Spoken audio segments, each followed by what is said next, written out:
Welcome to Across the Gun Counter. I'm your host, Joe Riva, joined by my co-host, Tyler Weaver. All right, and we are back with another topic for you this week, and it's going to be a little bit different. It's going to be a little bit more philosophical, if you will. Would you agree, Tyler? Oh, yeah. This topic is, I want to say, what is a gun? And we're going to be talking a little more about not just what is a firearm in nature, but what kind of a gun could really mean, its purpose, a bunch of different things.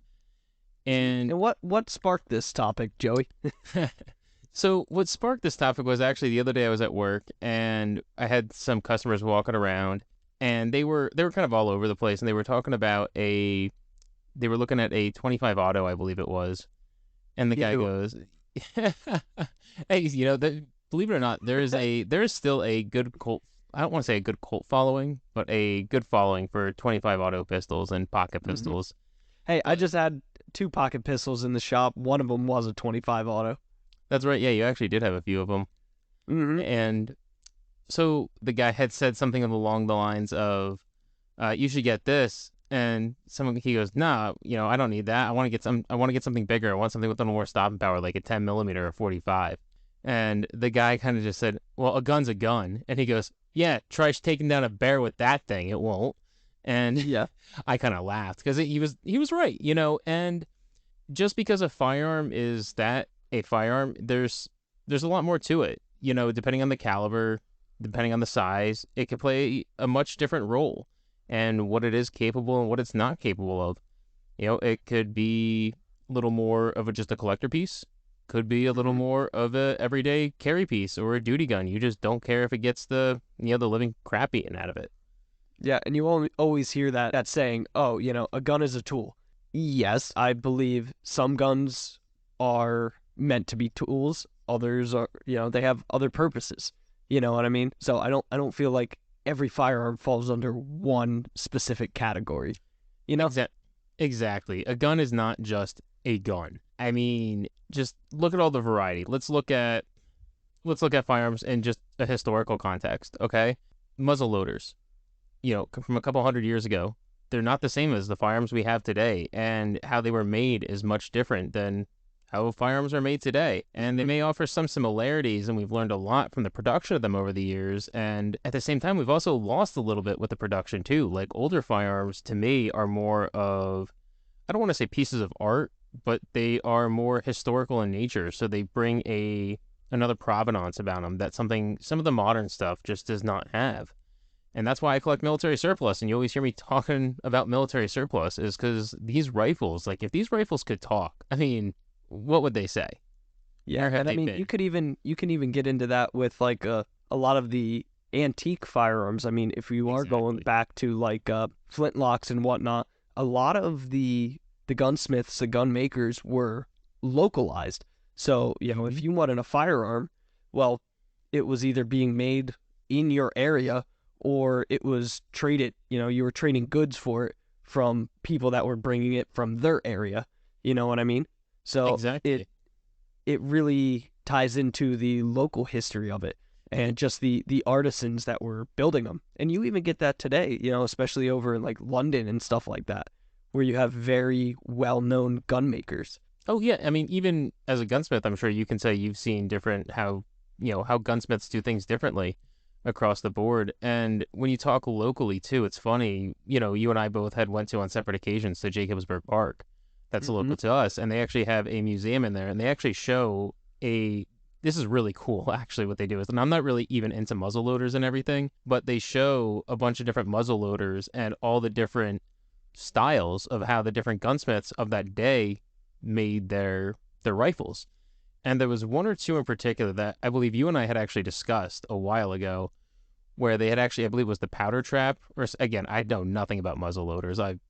They might as well not even be guns to me. joking aside. Shame. Joking aside. No, I honestly, I know nothing about muzzle loaders, so I would honestly love to be educated a little more about them one day. And there was I believe it was the powder trap or something for holding the powder in the back of the rifle. Correct me if I'm wrong there. And there was a couple gunsmiths who had it. It was like more horizontal rather than, I believe it was a vertical kind of trap. And that was done because the one guy was an apprentice off the other. and that was just his style of doing it. Where everyone else, the norm was doing that one. They had kind of a more vertical for that powder trapper. Again, I'm not 100% sure with muzzle loaders. I'm trying to think what you mean by powder trapper. Like something to store. Maybe it was something to store the powder. Like the patch box in the back? Maybe that's it. Maybe that's it. The patch box. Yeah, because typically, like back then, loaders. Yeah, back then in the stock, you would have like a little patch box where they would keep their like pre-cut patches and stuff like that. And yeah, typically you'll see it like horizontally, I guess, like in line with the stock. Yeah, and there was one that like went a little bit vertical. It was like a slight different trapdoor, and I thought that was just really cool because it was like you said, the more artesian. There was a little more design to it, and a little more personal. You know? Exactly, and that kind of gave guns, especially I guess depending on where you had them made, a little more flavor to them, a little more personality to them. And even in Pennsylvania, we have a rich history with that too. Everyone knows the Kentucky long rifle, but any Pennsylvania, it's really the Pennsylvania long rifle. Yep, 100%. And because Kentucky wasn't even a state then. Yeah, and most of what was it? I believe it got the name after was it Daniel Boone? I believe took a bunch of Pennsylvania long rifles with him to Kentucky. Somebody, I'm not 100% on the history, but yeah, pretty much he took Pennsylvania long rifles, and that's where it got the nomenclature Kentucky long rifle. But if you really look into like the history with Pennsylvania, there were a few different schools for teaching gunsmithing, and they all had their own style of stock. So when you get into muzzle loaders, you can, tell about what area of Pennsylvania it came from based on the shape of the stock, which is really fascinating. And there's other features, but it's just cool how like localized it was. So to that point too, we're talking about how they were localized and these gunsmiths did their different, styles. For these gunsmiths, it was more than just making a firearm. It was a lifestyle, which is kind of another thing with it comes to what does a gun mean to you? Like something I know Tyler kind of yelled at me jokingly. I had accidentally called guns a hobby instead of a lifestyle. And it's, and that really, joking aside, it's really true. It's for a lot of us, it's more of a lifestyle. It's not just a hobby.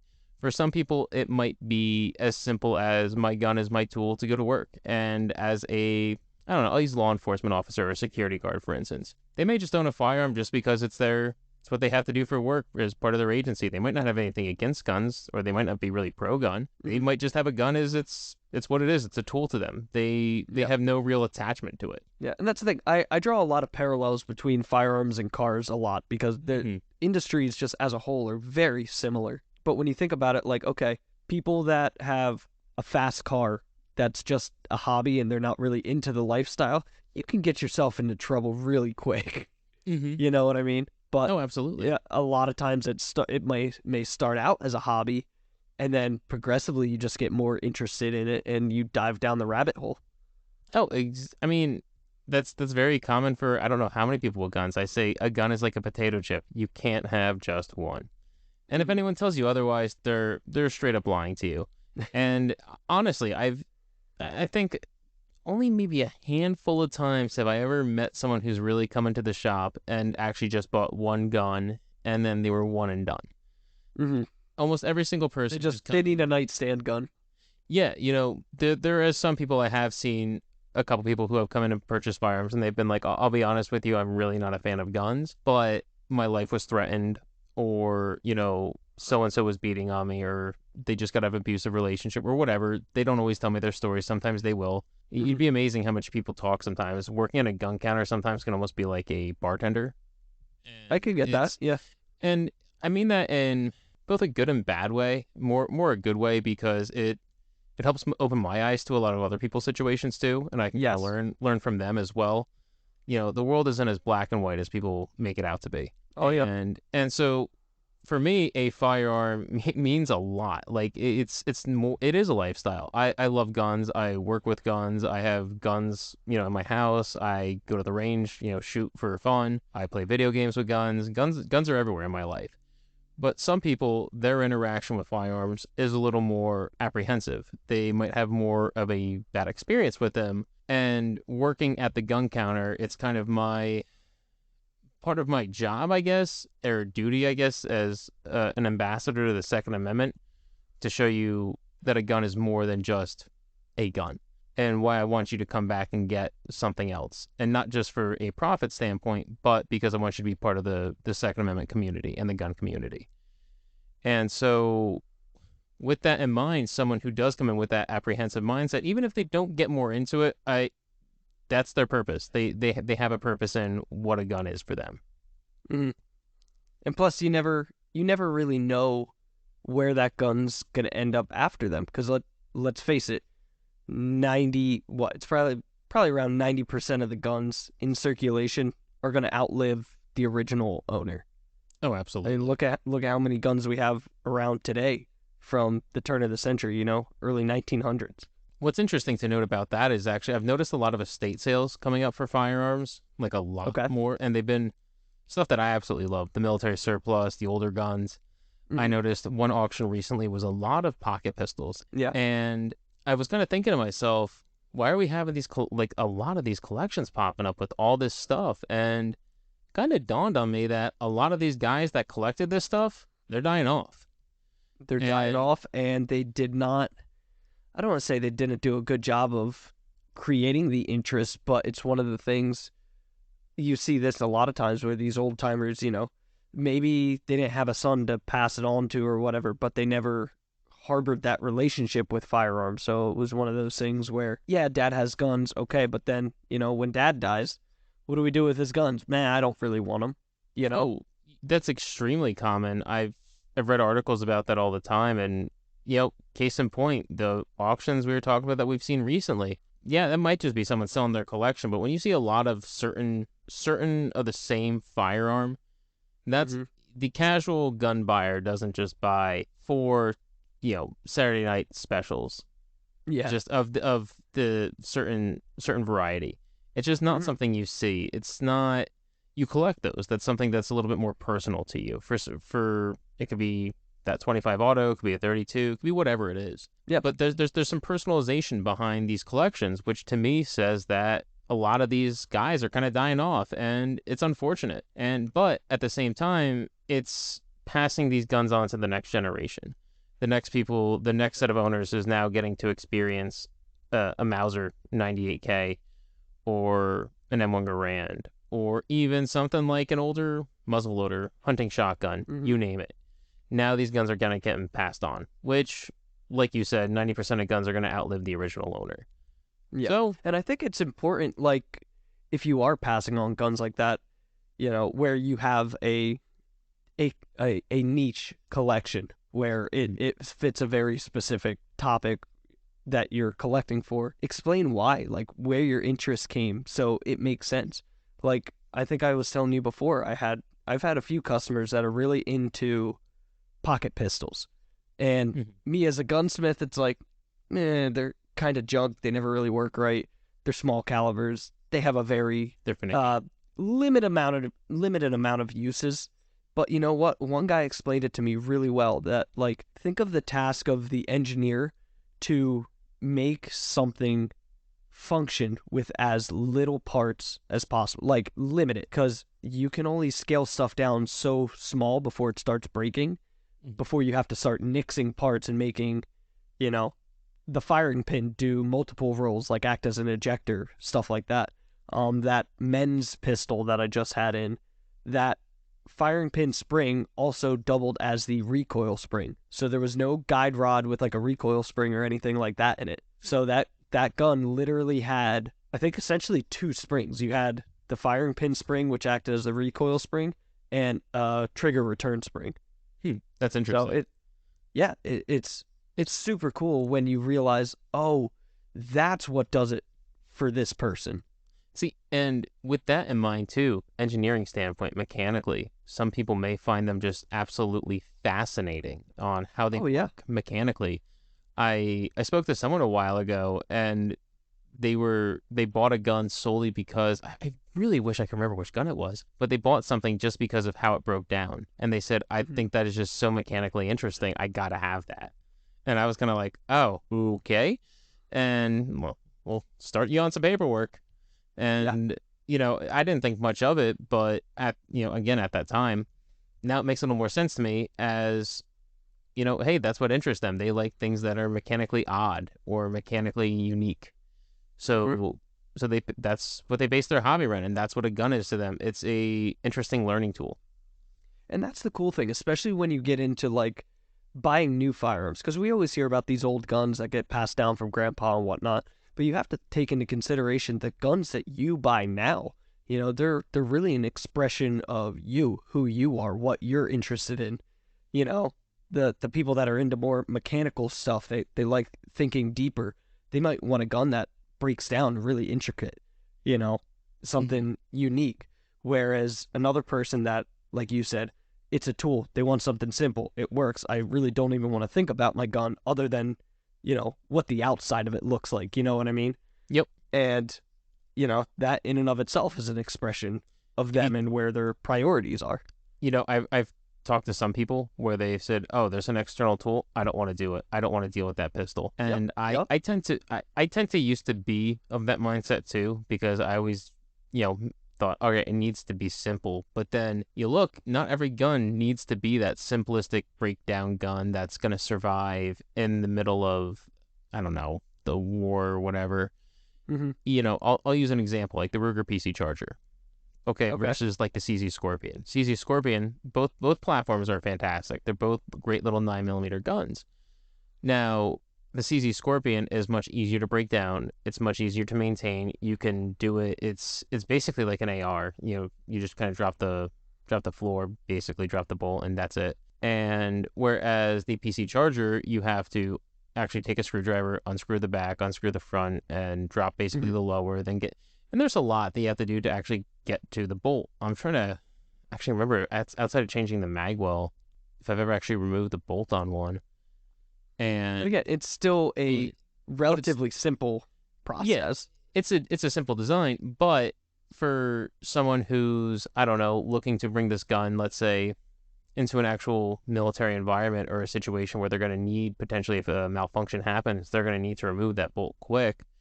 They're Mm-hmm. not going to want something like a PC Charger because they can't get to that bolt as quick. They're Yeah. going to want something more like a Scorpion. So a police department or some other agency is going to be probably more prone to picking something like the CZ Scorpion. But Mm-hmm. again, it's what the role is for.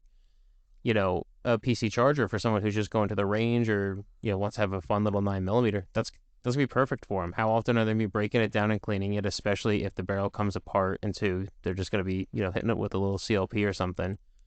Yeah. So that's gonna do the job for them versus someone like a law enforcement agency where they're gonna need something where they're gonna be doing high round counts every single time. They're gonna be wanting cleaning the bolt and stuff like that. It's more of a different application. That gun's not gonna fit that role. Mm-hmm. So that gun unfortunately might not live to a certain standard for someone is what I'm Yeah, getting and at. it's one of those things, unfortunately, stuff like that, just the amount of press it gets and publicity in the market, I guess you would say, from people buying it and talking it up. You do tend to see those more complicated guns go by the wayside a little bit, but I don't know. It's one of the things where Simultaneously, hold on, you do see go like ahead. some of these complicated guns that I honestly don't understand, like Ruger for instance, and I'm gonna sound like I'm picking on Ruger, and I actually do love the Charger, so Hmm. don't take it like this, but I don't understand why Ruger pistols are so involved to take apart. Like almost every single Ruger pistol, correct me if I'm wrong, you almost always need like a tool to take them down. And I just don't Yeah, understand why Ruger yeah, has always been like that. yeah. Ruger's been notorious for overbuilding stuff. Yeah, and it's So, still, but yeah, I then just, again, that in and of itself is an expression. it's It's true. like the guy that goes out and buys a dually truck because it's bigger. Can handle more. Okay, that's kind of the Ruger personality. Bigger, bulkier frame revolver compared to like a Smith and Wesson or something like that. Bigger, heavier coil springs. It's just I don't know. Like I said, it's an expression of self. Yeah, and I don't know, there's just so much that goes into what a gun can be or what a gun means to someone or could mean to someone. And I think we Yeah, I mean, just, especially now when you look at like the craftsmanship. I mean, Mhm. talk about price gap. Ooh, yeah. I mean, look at there's a lot of 9mm carbines or pistols that I know I will never touch, unfortunately, just due to the price differential with stuff. But there's a lot of very innovative designs that someone is willing to spend that money on and get that platform. Yep.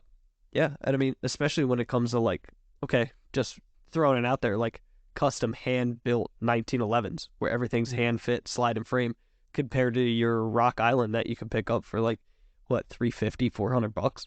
Mhm. Yeah, You Rock know? Islands are dirt cheap, and I mean, honestly, go with the Yep. sauce. But But, you know, I'm serious. in my But opinion, they work. They're made well. You know what I mean? But they're not crafted. And yeah, there's a difference. they don't have the same art about them. They don't have the same style. Yes. Exactly. There's the And Nighthawk versus a Rock Island. They are yeah, they might be the it's one of same those things. platform, but they are not the same gun. Exactly. And I love using the 1911 as an example for this because unlike shotguns and stuff like that, where you start getting more embellishments, more engraving, color case Hmm. hardening, stuff like that, you could put two blued 1911s down and just without touching them, without feeling them, you can look and just see the gaps. You can see just the sharp lines, the sharp edges, the corners, okay, radiuses, where there's not supposed to be a sharp corner, how everything blends. It's phenomenal the amount of detail that you can pick out when somebody's crafting it with passion over profit. Hmm. And not saying that, Rock Island's just strictly going for profit, but they know where their No, because they're place in the decently market priced. is. Yeah, Now, that it's great that companies offer affordable options. now, with this question in mind, you mentioned the 1911, and Mm-hmm. this is something we're gonna do more on the 1911 because with what is a gun, I genuinely do have a question: is what is the obsession with the 1911 still? Listen, I would really like to know, and I'm not saying 1911s are bad or anything like that, but 1911, the platform itself is just not. It's just not a modern platform. I don't care what anyone says. And yes, you may have its role. They're great shooting pistols. They shoot they shoot fantastically. Historically, it was the United States sidearm for how long? Served up until Vietnam. Hell, some guys are still using them today, supposedly in circles, from Mm-hmm. what I've been told. So I understand, we like it as a sense of pride, United States pride, in terms of the firearm community. But I genuinely still don't understand why there's still so many guys making them. I really don't. I don't Maybe understand what maybe it goes back to like tradition. That's a big thing in the gun community where it's like this is a classic American firearm. We won't let it die. see. And And they just keep making them. I never thought of it like that. That's true. That is, it's an American design. It's a tried and true. Everyone says two world wars, but Mm-hmm. the sidearm did not win the World War. I got a news flash for you. Yeah, you didn't. People would. Yeah, yeah. Was it Patton didn't say the M1911A1 is the best firearm ever made. No, he said the M1 Garand was the best battle implement or battle Mm-hmm. device ever made. So Yeah, reel it but back a second. again, it's one of those things, going back to what is a gun. I like For the some people, 1911. it Just is. joking aside. For some people, it is about tradition and, almost like a way of connecting with the past. Like, Hmm. hey, if my grandfather was out on a deployment, he would have had a 1911. Oh It's a yeah, way of me generationally connecting with the past. and that could be your connection to that gun or history or something like that. And that's like I mentioned initially, the history behind guns. If they could talk, where was that 1911? Was it at Mm-hmm. Anzio? Was it there in the Bulge? Was it just an officer's sidearm who was sitting back here on base doing his duty? Where was that gun? Yeah. Oh, and I have a great It's just story. fascinating. Um, One of my revolvers that I inherited from my grandfather. Well, one of them that he actually let me have. The other one he let me have for a little bit. Then he's like, "I need something to protect the house. Give me that one back." But the one he didn't fucking take back from me. You um, sound angry that he took the one back. no, it's just it's a reoccurring I theme get it. with him. He'll give you something, and then like months later, be like, "Hey, you still have that? I need that." So I just have to press on it. Hey, But but you got that those parts I lent you the other. yeah. Like I said, honestly, it's typical with him. So never get rid of anything within like a 3-month period because he'll probably want it back. Gotcha. But he passed down a what is it? It's a Colt Detective Special, 38 Special. It was manufactured in 1933, and he can tell you like the exact person that he bought it off of. Probably with a handshake back in the day, and it's one of the guns that when him and my grandmother were dating, they would go to the dump to shoot rats, just like as a date. So it's one of those things like that's family history, Cool. That gun helped build my grandparents' relationship. See, that's neat, and it's funny you mentioned that too, because my grandfather gave me a couple revolvers too. He didn't take either of them back though. I got both of them, and one of which was a Colt, which you saw, which was that 38, the Diamondback, Yep. which was cool. Which was when he bought that gun, that was meant for his sidearm as a cop up in Quantico, New Jersey, and he always tells me the story of how years ago his one friend, I think his name was Pat, they had actually went to he went to go get a gun with him or something like that, and they were in Pennsylvania, and he basically bought it, no problem, put it in a bag, and called it a day. And he's just sitting there, like my grandfather's like, "Oh, what is this? You just walked in and bought a gun, like, and this is going years back." And he goes, "We can't do that," and that was New Jersey years ago. Just food for thought. But it's kind of funny was for him, the firearm was he wanted something decent to carry when he was on the job, and he went with something that if God forbid he ever had to use it, decent gun. He wanted to make sure it worked right. And with looking at revolvers too, it's interesting to think as I'm saying that automatics were not always the popular guns, nor were they the mainstream. Especially back in the day, like, revolvers were where it's at. Revolvers were more reliable, Which was actually funny. I was reading Storm and Steel, I believe it was, which was the one German World War I soldier who actually did helped with the stormtrooper tactics in World War I. Fascinating book, but he actually refers to the P08 Luger at one point as a revolver, and it actually threw me off when reading. And I go, the P08 revolver? What's he talking about? And then I kind of realized, and I was talking to a couple people about it, was pistols really weren't the nomenclature. It really wasn't common. Most sidearms were like the sidearm or a revolver of the day. So he would typically. Oh, I didn't think about it. So they almost didn't know what to call it. Exactly. So it was like, oh, go grab your revolver. Where nowadays, you'd say, oh, go get your pistol or go get your 9mm. Yeah. Whatever. Yeah. So that was the different nomenclature. So to them, all handguns were revolvers.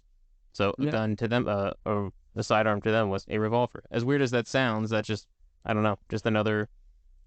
Yeah, no, I've that's interesting. I've never actually heard of that. Yeah, I'll have to find the book. Actually, a friend of mine lent it to me years ago. Fantastic read too. Storm and Steel. I believe his name was Ernst Younger, and he was he helped do the stormtrooper tactics in World War I with the German Imperial Army. Fascinating read. And yeah, it's to them they talk about the different guns in there too. They actually, now that I think about it, that's really the only time he really talks about the guns outside of rifles, shooting the British, the cracks of the Enfields and stuff like that. He often talks about the sidearms and he mentions them as revolvers, which is kind of funny. Yeah, that's interesting. So for guys like Ernst Younger or these soldiers you hear about, the rifle was typically their tool to get through and actually survive to the next day. And some people did grow a little bit closer to these guns, and you see that through the term trench art. For those who aren't familiar with that, it's something it's very common in the AK community, is where you see people would carve where they were, just different little pieces of stuff on it. You see it's extremely common with Yugo AKs. Yeah, I was gonna say a lot of the Balkan War stuff. Oh yeah, that's honestly all carved up. Oh, absolutely. And that's like if guns had tattoos, it would be from the Balkan Wars. It would be trench art. Trench art is basically gun tattoos in a way, I guess, or in a way, yeah, or camo, or more like prison tattoos. Not great.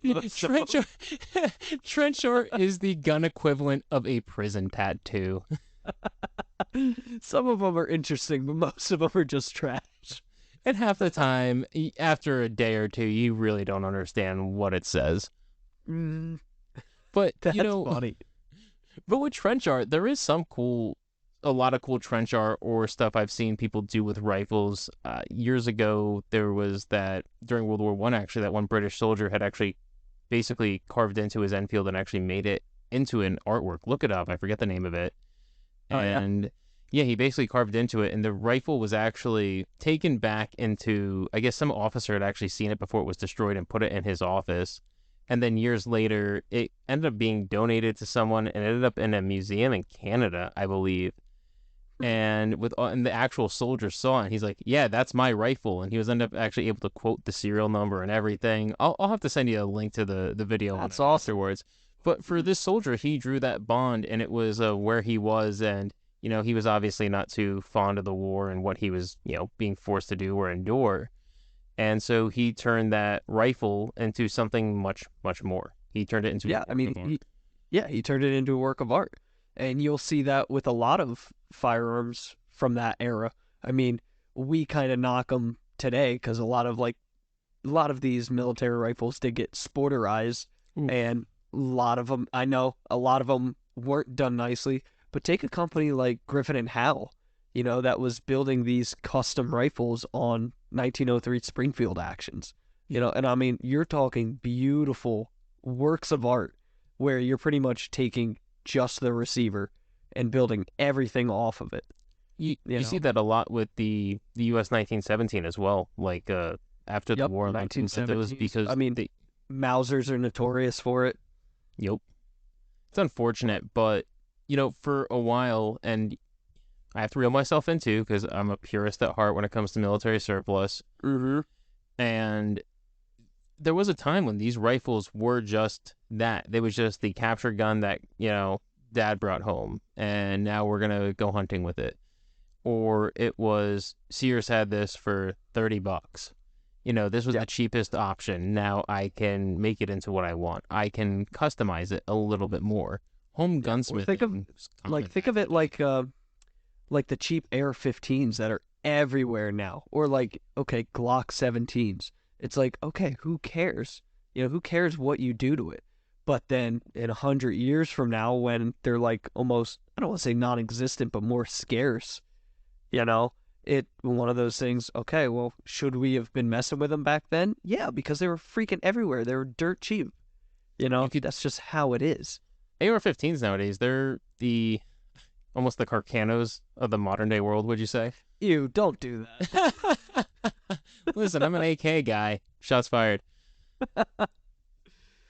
Not well aimed shots. We'll say that. Oh, Ooh. Well, hey, every Carcano I've ever fired, I don't know where. Well, actually, I do know where the myths come about that, but them being inaccurate rifles. But most Carcanos, that 6.5 platform is it's accurate. I don't care what anyone says. 6.5 is it's an accurate cartridge. yeah, that's And why they keep making them. exactly, 6.5 Creedmoor.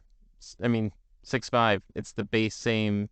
The rifles might not have been built well, but the cartridge is a good cartridge. Just saying. It's the bee's knees, you might say. Yeah, the 6.5 Cano is the bee's knees. I know. But I know anyway, Nick's. back on topic. I know Nick's probably happy I just said that. Oh. Yeah. But like going back to like people turning their guns into works of art. I mean, it's one of those things they saw it as cheap and anything they were doing was an improvement, which you see a lot of people purchasing guns expecting them to appreciate in value, and a lot of people get into them solely for investments. Oh yeah. Look at that I with mean, the okay, the ban era stuff. The yeah, the like AKs and especially machine guns. especially machine guns. They Get into that stuff. I remember when I was in high school, I was planning on getting a Mac 10, like the original 45 cal Mac 10, just because they fucking rip. They're oh not yeah. fun guns. I shouldn't say they're not fun guns to shoot. They're not comfortable guns to shoot. They're kind of scary. But man, nothing feels like riding the lightning, like having something ripping 1,000 rounds a minute that's only less than a foot long. And I just really wanted one. And I remember you could buy a transferable one for maybe like $3,500, which for what it Those were was, days. stamped sheet metal. Yeah, you're talking a little over $3,000. now I don't even think you can touch them for under like 6 or 7. That's about right. So And that's just how much they appreciate it in that short of a time. You're what's talking interesting thing something, is an investment doubling in value. now what's interesting too is that with the market, how it can depreciate too is when it comes to even machine guns. Look at stuff like shows, Maxims, Yep. Lewis guns, all these heavy machine guns and stuff like that. There's a trend right now where these are decreasing in value, Yes, and because people can't afford them or they can afford store to them. feed them. They They can't can't afford afford to to feed feed them. them. Yep. 8 millimeter Mauser, 303 British. I These know. I 306. Yeah, I know you know. tried to hunt down 8 millimeter Mauser. Yeah, and I mean, I've always bought a lot of 8 millimeter Mauser because I shoot a lot of Mausers and stuff like that. But at one point, like actually, when you texted me and you said, "Hey Joe, do you have any 8 millimeter cheap 8 millimeter Mauser at the shop?" I kind of just I chuckled. I laughed You just threw so your phone hard. aside and I was said, like, yeah, "Cheap no. 8 millimeter Mauser." There is no such thing as cheap eight Well, millimeter again, Mauser. this is what I hate being a gunsmith. Yes, I'll work on your rifle. Now I need to test fire it. Well, shit, I'm not going to test fire with, super accurate ammunition. It's just getting pissed down into a barrel. Mm-hmm. So I need the cheapest stuff I know will work. And I don't want it to be corrosive because I don't want to put any extra steps in my process. Yep, You know? exactly. Plus with corrosive ammo, and as much as I know for a lot of people they don't mind cleaning it, you do run that risk if you don't clean it right. Something could Yep. happen and rust. And I mean, even the most it happens to the best of us. So I get being apprehensive with corrosive 8 millimeter Mauser. 100% understand it. Yeah. And again, especially if it's like somebody's investment piece, Oh, you know, exactly. they like what is it? This one rifle I just had come in a couple days ago, actually. What is it? It's a Sporter Model 98 Mauser. I know Mm-hmm. I'm calling it a 98 now. No, Model it's 98. so. But before we talk about that, real quick, fun fact I learned the other day. Mind is blown.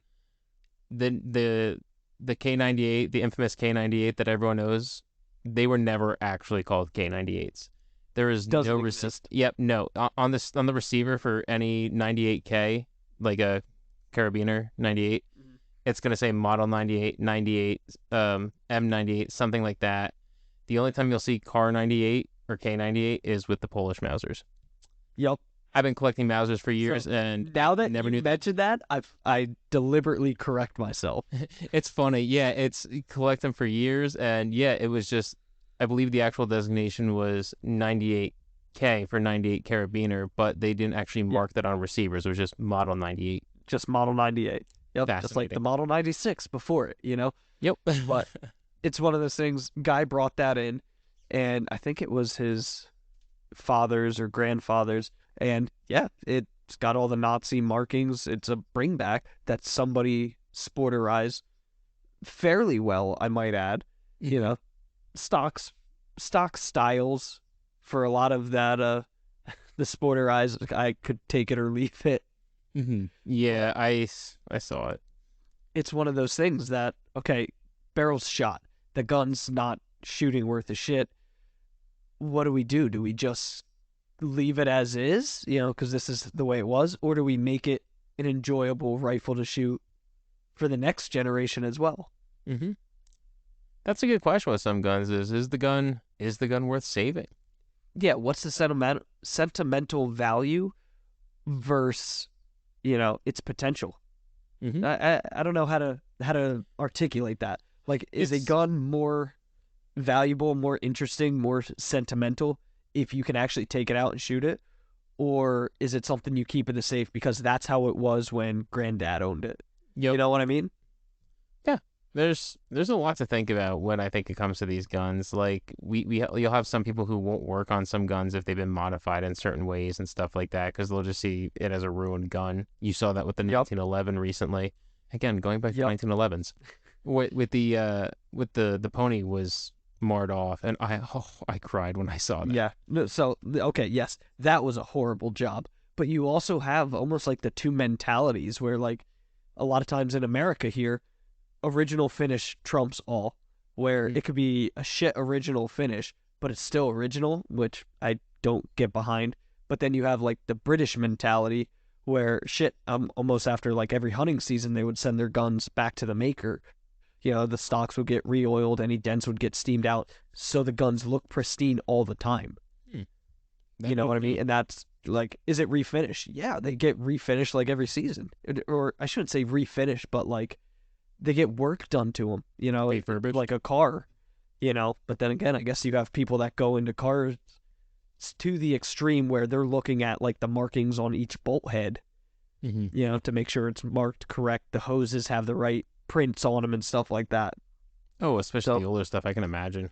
Yup, you'll get people that get into it that deep, but again, if you have like a 1920s car, do you really care if it has original brakes or do you want it to fucking stop? Yeah. So sometimes it's certain things do trump other things. Does practicality trump originality and historical provenance? No, granted, yes, some based on like where the gun was, if it was a historically significant gun, Lee Harvey Oswald's Carcano, I wouldn't go swapping barrels on that. I mean, yeah, that one's pretty. Yeah, if you believe, it was accurate. I mean, it can still do the job. Yeah, if you believe the story. On that note, guys, I hope this episode got you thinking about what a gun is, what it means to you. Is it just a hobby? Is it your lifestyle? Is it something that you just carry because you need to? Is it something that you like the intricate workings of it? Is it something you're going to build a business around? Like Tyler and myself, for instance. I'll be honest with you. I never, I may have dreamed that I work with guns, but I never expected to work with guns. So I don't know about you, Tyler, but yeah, I didn't expect it to kind of become a lifestyle for me. I'm happy it did. Don't get me wrong. I'm still amazed this is actually working out at all.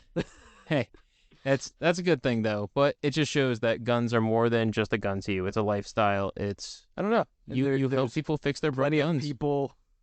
There's plenty of people willing to pay you to keep them running. To bring them back to their original beauty that was seen generations ago. Exactly. So, the interest is alive and well, Joey. Yeah, that it is. And, we got to keep it going for the next generation. Absolutely. So, on that note, where can they see all the awesome arts of work that you make and you fix up, Tyler? Oh, some of them are arts of work. They're works of art. Others, not so much. But you guys can find all of my work at www.precisionrifleworks.com. And on the social medias at Precision Rifle Works LLC. Awesome. And you guys can follow me over on Instagram at SightPicture762. Also on YouTube at SightPicture762, which actually got a little more YouTube content coming for you guys soon. We're gonna share you guys a little bit. That's a side project we got coming up here. So we'll talk more about that soon. And make sure you can stay tuned and find that information by following us at AcrossTheGunCounter.com or on Instagram at AcrossTheGunCounter. Which we'll be posting more, I promise. Yes. Yeah, because now Tyler's gonna be helping. So, because I'm bad at the social media. For all the random gun porn. Oh, I like gun porn. So, all right, guys. Until next time, take care. See ya.